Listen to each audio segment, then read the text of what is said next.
Hi folks, today this video is a little bit different. We're going to discuss the merits if frauditors are actually truly journalists. But before we start today's video, as always, a big thank you to all of my current and new channel members and subscribers. Without all of your support, I couldn't keep the channel going, so I want to thank you all personally from the bottom of my heart. And a quick word from today's sponsor. Today's sponsor is Aura. We spend more time and more time online. We need to keep our data safe. This is where today's sponsor, Aura, comes in. Aura is an all-in digital security and credit monitoring app. Aura gives you 24-hour monitoring, parental controls, scam call protection, and most importantly, identity protection. And why is that last one important? Some websites and apps ask you to verify your identity by sending in a photo of your ID. A few weeks ago, the app T was hacked, where that information was leaked. But Aura can also remove that data from data brokers, who sell your data without you knowing. Take a look for yourself what Aura has done for me. What you're seeing is all the websites that data brokers have sold my data to that I was unaware of. Some of these are pending, and some of these websites, I was like, what the hell is even that? Aura is offering you a free 14-day trial that you can cancel at any time by simply clicking my link at aura.com/NCR or scanning the QR. Make sure you keep your data safe by using my link. That's aura.com/NCR or scan my QR code and start today with your free 14-day trial. You can cancel at any time. That's aura.com/NCR for your free 14-day trial. Thank you again to Aura for sponsoring today's video. And don't forget to sign up for your free 14-day trial. It's a great way to keep your personal data safe, put an end to those pesky scam calls, and help support the channel. With all that being said, let's enjoy today's video. Now, we have heard frauditors from time to time say the statement that they're independent journalists. They're working on content for a story. That they're peacefully existing to gather content for a news story that they're working on. Or, in some cases, they're working on a documentary about a certain place in the government. But is that truly the case? For as the discussion of a documentarian goes, that's something that would have to be debated elsewhere. Here, we're talking about if they are journalists. Now, I have mentioned time and time again that they don't follow the core ethics of journalism. And I had a discussion with ChatGPT to discuss some points if they are actual journalists. So let's take a look and discuss these points that was brought up. Now, I used ChatGPT to have this discussion, and I asked the first question: what makes a journalist? And what are the ethics and standards of journalism? As ChatGPT responded, a journalist isn't someone who simply writes or reports information. It's someone who follows professional practices for gathering, verifying, and communicating facts in a way to serve the public interest. At its core, being a journalist involves three main pillars. The first pillar is what makes a journalist. Now let's take a look at these first pillars. What makes a journalist? Purpose. Working to inform the public, not to promote personal or corporate agendas. Seeing frauditors having their own agenda when it comes to the government and how they dislike cops kind of avoids that first one. Process. Using fact-checking multiple sources and transparency about where information comes from. Every time a frauditor is asked that particular question of, well, where are they getting the information from? Oh, I can't reveal my source. It means, or an anonymous tip, or somebody's emailed me. It really doesn't show any true purpose or process on how they're getting this information. Let's look at number 3 and 4 in this first pillar. Accountability. Accepting responsibility for mistakes and correcting them promptly. Well, we can see from frauditors' past behaviors that they don't correct their mistakes promptly. And number 4 on this list. Independence. Avoiding conflicts of interest that can compromise their reporting. Well, now let's take a deeper look at those last two. When it comes to accountability, two situations come to mind where they should have had accountability, but they never did. Let's take, for example, Accountability for All, or Josh Abrams, when he accused an elderly man of exposing himself. Even though the elderly man didn't do that, instead of apologizing for a mistake, he accused that man of a heinous act. And not only did he do that, but he doubled down. And when it comes to independence and accountability, LIA is one of the people that have some of the hardest issues with that. Let's take, for example, the Sergeant Fahey situation that's going on right now. Not taking accountability for him actually breaking the law when it comes to criminal trespassing onto the property of Sergeant Fahey. He doesn't acknowledge the fact that there was private property signs or private road signs, knowing that he didn't have permission to access them. And when it comes to his independence, there's clearly a bias and a conflict of interest due to the fact that there are multiple lawsuits. He's had multiple interactions with him that have gone negatively. Instead of being impartial about this, we can clearly see Charlotte has a bias towards him.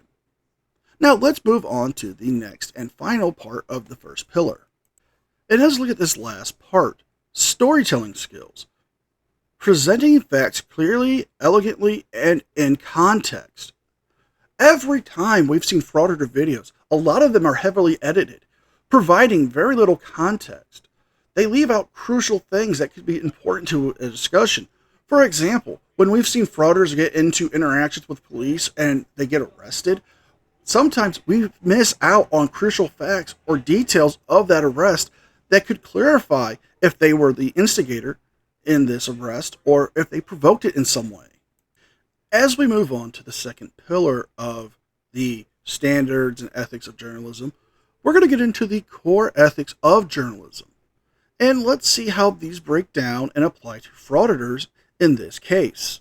Moving on to Pillar 2, the ethics and standards of journalism. Most codes, like from the Society of Professional Journalists or the Reuters Handbook of Journalism, emphasize four main ethical principles. The first one, truth and accuracy. Verify all facts before publishing. Avoid speculation and distinguish clearly between fact, opinion, and analysis. Use reliable sources and seek multiple perspectives. As we know, a lot of frauditors don't do this. They use their own opinions, their own perspective, and they don't fact check a lot of things. While yes, they may use certain case laws to make their cases stronger, they don't provide factual information when it comes to it when they're not verifying or showing us multiple sources or confirming through multiple sources. Moving on to B, fairness and impartiality. Give all relevant sides of a story a chance to be heard.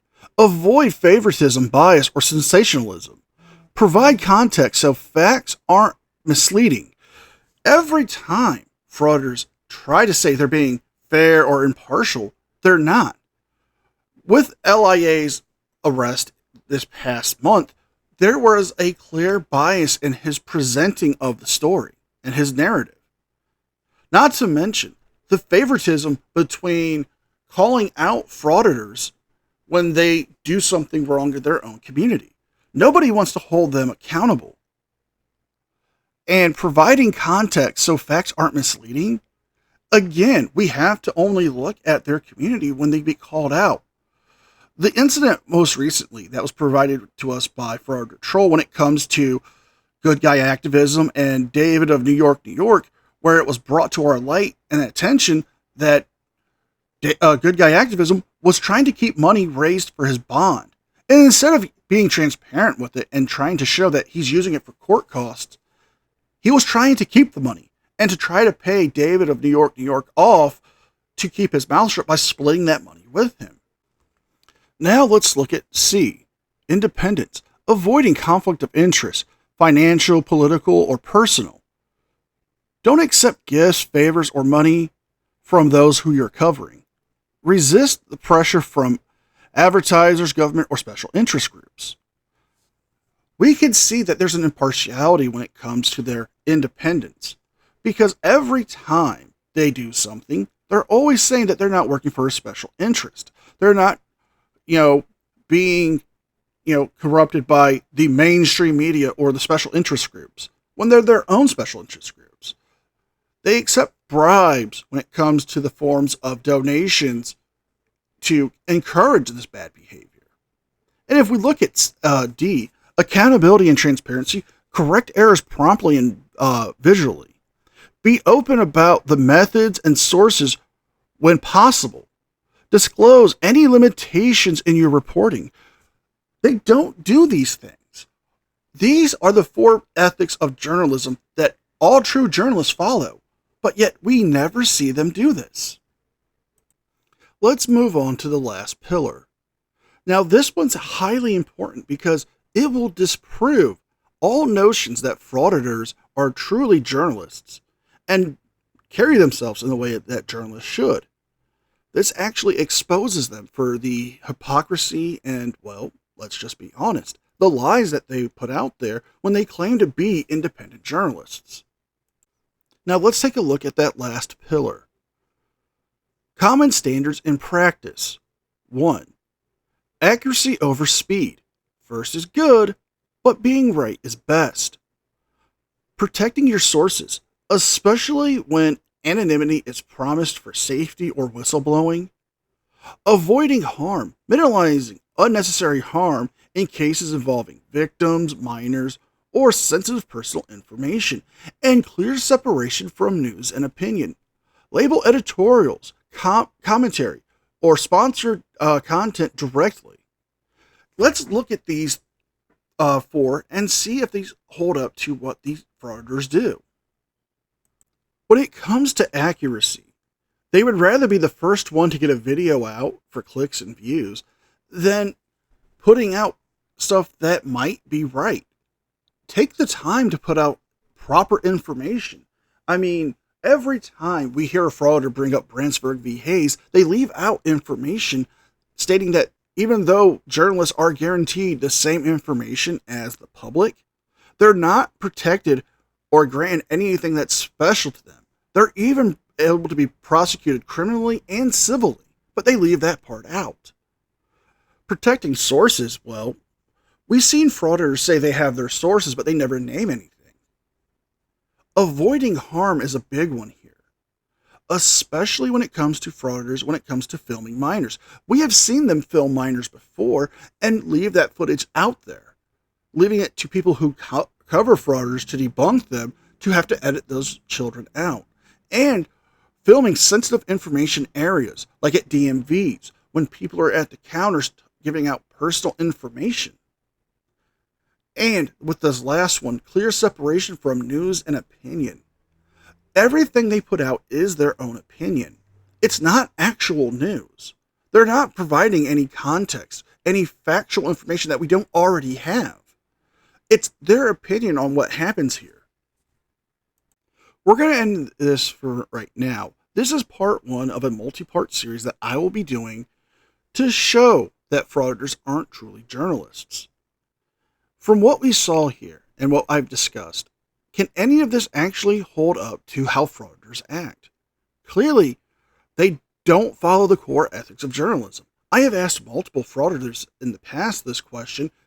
If they are a journalist, do they follow the ethics and values of journalism? And they never answer by saying they do or they don't.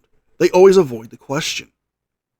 So if you guys like this video, please like, share, and subscribe. Leave a thumbs up and a comment because it helps me with the algorithm. Don't forget to check out my second channel, the podcast, and don't forget to sign up for your free trial of Aura. With all that being said, be well, be safe, and I will see you guys next time. And a special thank you to all members of the news team. Without all of your support, I couldn't keep the channel going. So I want to thank you all personally from the bottom of my heart. You guys mean the world to me, and I can never thank you enough.